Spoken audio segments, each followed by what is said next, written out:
Chers amis, bonjour à tous et le bienvenue à la prière du matin. C'est avec une grande joie que nous commençons notre journée. Nous demandons au Seigneur sa bénédiction et son amour dans nos vies. Au nom du Père, du Fils et du Saint-Esprit. Amen. Je vous salue Marie, pleine de grâce. Le Seigneur est avec vous. Vous êtes bénie entre toutes les femmes. Et Jésus, le fruit de vos entrailles, est béni. Sainte Marie, Mère de Dieu, priez pour nous, pauvres pécheurs, maintenant et à l'heure de notre mort. Amen. Notre-Dame du Mont Carmel, priez pour nous. Nous allons prendre l'évangile de Luc, chapitre 7, versets 11 au 17. En ce temps-là, Jésus se rendit dans une ville appelée Naïm. Ses disciples faisaient route avec lui, ainsi qu'une grande foule. Il arriva près de la porte de la ville au moment où l'on emportait un mort pour l'enterrer. C'était un fils unique, et sa mère était veuve. Une foule importante de la ville accompagnait cette femme. Voyant celle-ci, le Seigneur fut saisi de compassion pour elle et lui dit « Ne pleure pas ». Il s'approcha et toucha le cercueil. Les porteurs s'arrêtèrent. Jésus dit « Jeune homme, je te l'ordonne, lève-toi ». Alors le mort se redressa et se mit à parler, et Jésus le rendit à sa mère. La crainte s'empara de tous, et ils rendaient gloire à Dieu en disant « Un grand prophète se levait parmi nous, et Dieu a visité son peuple. » Et cette parole sur Jésus se répandait dans la Judée entière et dans toute la région. Acclamons la parole de Dieu. Oui, chers frères et sœurs, c'est étonnant de voir le pouvoir du Seigneur, la puissance de Jésus sur la mort. Comment Jésus, il demande à cet homme qui n'avait plus de vie, aucun signe de vie dans son corps, il était déjà dans ce cercueil.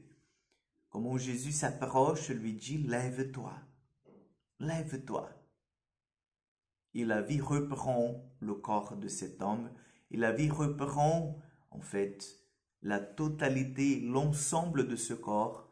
Il se redresse, se met debout et reprend en fait ses activités.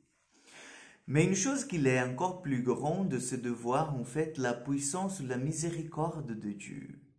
Parce que le Seigneur, il a fait ce miracle, non pas pour être acclamé, pour être vu, mais parce que en fait, il avait cette veuve, cette femme qui souffrait beaucoup.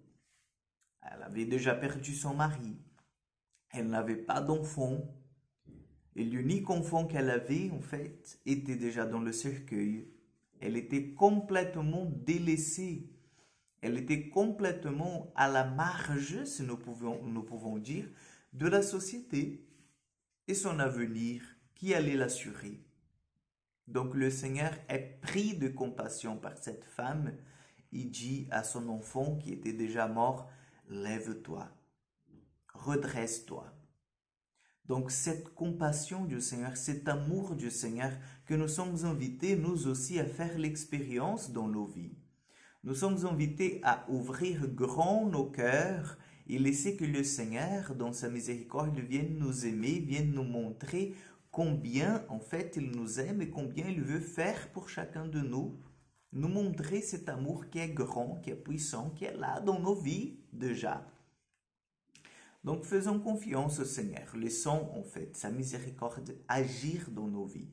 Laissons que son amour qui est plus grand que la mort, plus fort que la mort, puisse nous redonner la vie, puisse nous redonner la joie de vivre. Demandons au Seigneur qu'il vienne aujourd'hui aussi consoler tous ceux et celles qui ont perdu des personnes, de proches, qui étaient aimés. Que le Seigneur vienne consoler, leur donner la force, la grâce de surmonter ce moment d'épreuve. Amen. Le Seigneur soit avec vous.